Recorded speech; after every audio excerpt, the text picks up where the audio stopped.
Alright, hello. Welcome to a classic style video, and this was only done because I've been trying to record a specific video for the past 2 days, and my recordings have always been subpar, so I'd have to re-record it again multiple times. And it hasn't worked out yet, so I'm doing this one, which is easy and fast, and people have been asking for it, and I think that you would be surprised by the results.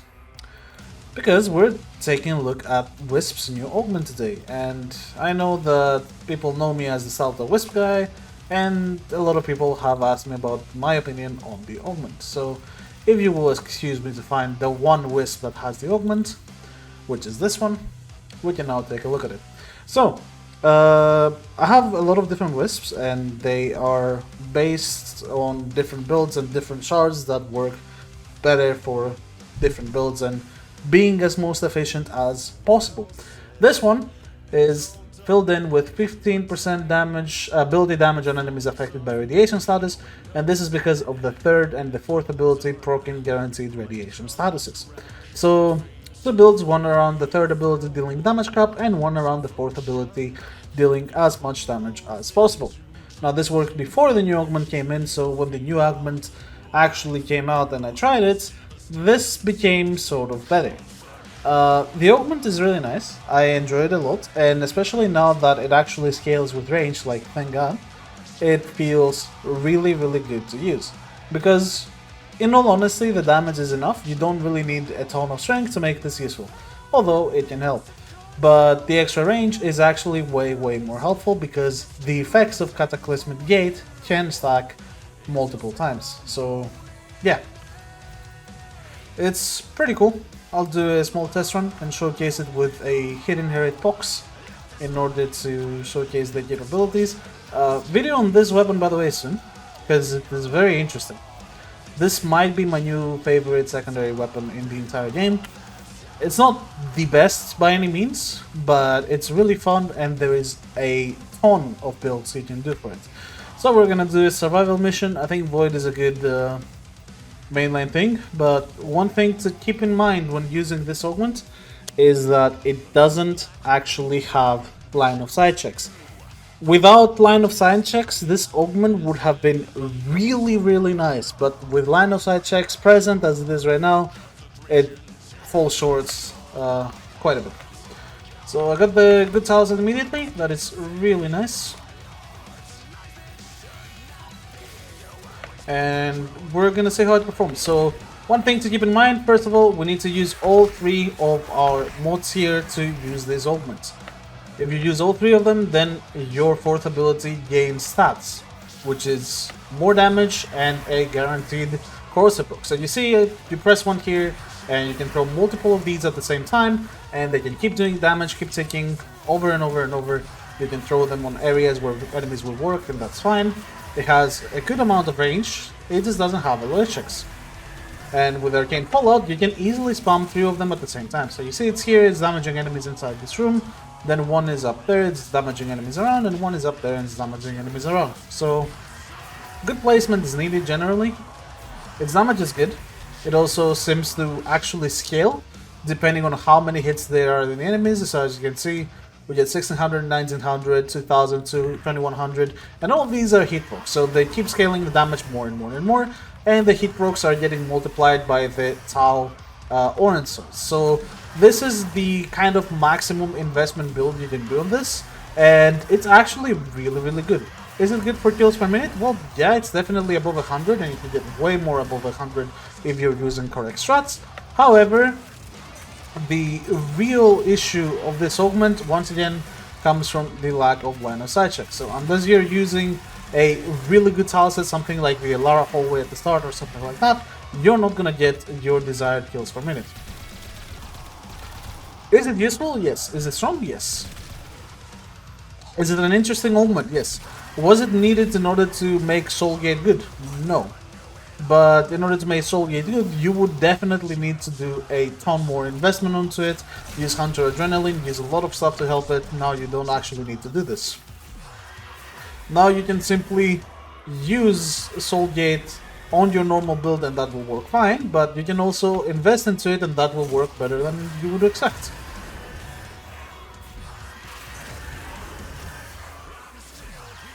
Obviously, this build, one thing that it has is that it's very, very squishy. So, in order to survive, you will need to rely on abilities mainly, and Wisp basically being a free rolling guard mod is gonna be something to use pretty quickly. So, Pox here is built with Hidden Herald in mind, and we will use it on the actual Acolyte. So the moment the Acolyte appears, we're gonna shoot him with the Pox, prime him, press 3, press 4, and then he will get kind of one-shotted. And Pox is a great user of Hidden Herald because, first of all, it's a cooldown weapon, you can get 60% hit on it. And the one thing that is really, really strong on it is that you can actually abuse Synth Charge on it multiple times. So Synth Charge applies to the hit proc at the end, and then because Pox actually stays onto the enemies after exploding and lingers that damage over and over, which does benefit from Synth Charge, then the Synth Charge damage multiplier will actually increase the damage and the DOT procs by a lot. So you see with just one shot we see 148k DOT from Wisp's 4th ability, and this is while having this guy on who mitigates damage to his nearby allies by 90%. So there is quite a lot of dots with a good setup to be had. Definitely. And it's quite surprising what you can do with it. But as I said, this again is a build that is kind of niche. It is very fun to do, and is something that obviously as a Wisp player I always wanted to try and make her 4th ability useful as well, but you know, wasn't really something that I could do all the time. So now Synth Charge goes in, we press 3, and you see Misery just dies very, very quickly from the heat procs and the constant DOT from the 4th ability. Yes. And this can happen regardless of level. With demo targets as well, you can easily get upwards of 1 to 2 million damage per tick on demo targets using this. So overall, this augment is pretty good. And with a good enough setup and a team-oriented setup, something with Roar to buff it up as well, you can even boost its damage to do enough for level cap, which would be around, you know, 70 million ticks. 70 million ticks are way, way more than enough, and this should be easily manageable doing this. So yeah, bit over 100 kills per minute using this, not doing anything crazy, not having sentinels, not having anything too crazy to back it up. Just primarily using the 4th ability. It is really, really fun. You can see lots of damage numbers. It generally it doesn't actually kill super quickly, but because the 4th ability amps its damage, the more enemies stand on it, this will actually kill on differently high levels. So you see these heavy gunners, they take small damage and then it gradually goes up and up and up and up and up all the time, and at some point the guy just dies. So it is pretty efficient even on very high levels, which is really good in my opinion, because the augment actually makes the 4th ability way, way cheaper to use, which is the main use of it. You don't actually have an issue with damage when it comes to 4th ability, not at least with my build, but the main issue you did have while using the 4th ability is that you had to charge it up all the time, and because you had to charge it up all the time, you would have to abuse Hunter Adrenaline, put yourself in danger, and just health tank, get your energy back, health tank, get your energy back, and rinse and repeat.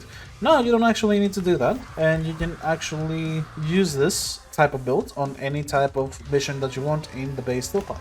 And in order to showcase that a bit more, I'm gonna take a look at my Parazon, because I do have a Tecmo setup. I'm gonna put the regular 3 mods that I do, and we're gonna see, well, what we get. Let's do... we can do Techrot, but it's very close quarters and the LOS is gonna kill me with the 4th ability, so let's do Scaldra instead.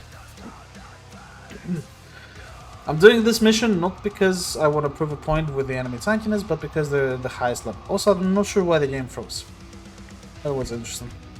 Yeah. Gonna set up on the life support real quick. Actually, it's downstairs. No, I'm not gonna set up on the life support. Screw that. Why is it downstairs? The whole point of me doing the Scaldra mission instead of the Techrot was because I didn't want to go downstairs. Anyway. Yeah. No issues whatsoever killing the Scaldra enemies 165, obviously. As I said, even if we get some of the Scaldra troopers that are way tankier, we won't have an issue because obviously the moment that they stand on there, then attenuation will happen, and then they will start getting heat procs, and I will just shoot them with the pox, increase the DOT, and they will absolutely get one-shotted. So I touched him with pox, and 150k hit procs, and he's it. Simple, very nice.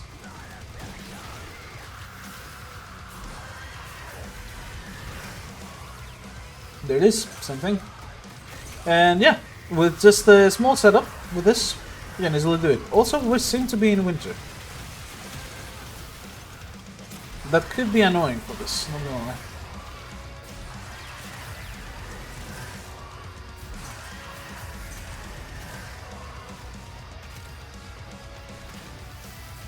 But yeah, as you can see, pretty efficient. Does good DPS. Hopefully the Baba enemy will spawn close to me, and we actually get this guy. Interesting. With 25%, I'm actually very happy with that. Although the cold weapons this week weren't very good, it still don't matter. Obviously, fourth ability versus something that has, well, limited amount of hit procs is not gonna do that well.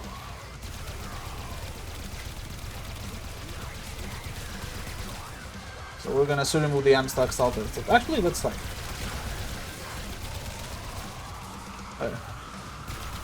I was stacked it, and he's one shot it. Didn't get it. No big deal. Oh, there's the Baba. Alright, Baba doesn't actually have a limit to the hit procs. It only has a small invulnerability period where it cannot get more hit. So we can actually prime it with the pokes here. Put 3 bolts onto it. That passed the invulnerability period, and the moment that we get the last shot in, there we go, now he will get a ton more damage and he's dead. Yep. That final shot multiplier from Synth Charge doing absolute wonders with hit inherits, not gonna lie. But build squishy, definitely. So, as I said, you will have to rely on your second ability to survive some of these enemies. But with the amount of range you have with Breach Surge and your fourth ability constantly proccing Breach Surge, it can be really good at really high levels as well by combining the two abilities. So you won't really have any issues with killing, just surviving, and as long as you're good playing Wisp, then you shouldn't have any issues. You can see, chill 14 million damage from the Breach Surge sparks, combining with the fourth ability. And in case you don't know, Breach Surge sparks, when they are touched by Wisp's fourth ability, their chance goes from 10% to 100%, so these guys will get sparked over and over and over again from each hit proc and each hit of the fourth ability, which in turns kinda one-shots them. Yeah, real nice.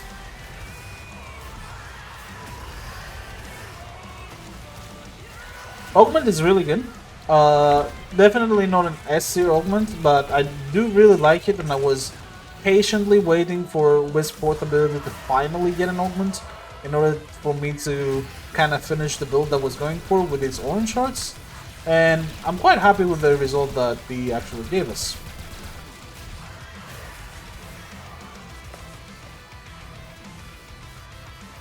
Really good.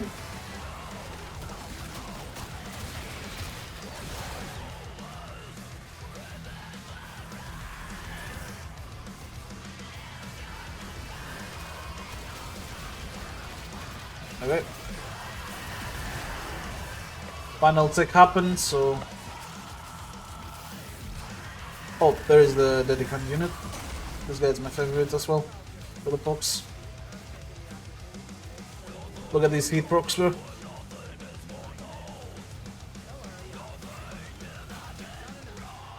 Goodbye.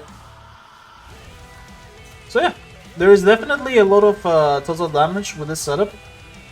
Dedicant, at the target, he is quite tanky, so you know, those heat rocks on him, they are pretty impressive, considering it's from an ability and considering that the setup to get those heat rocks isn't something that is too crazy. I like it. Generally, the augments that came with this patch, all of them were really good.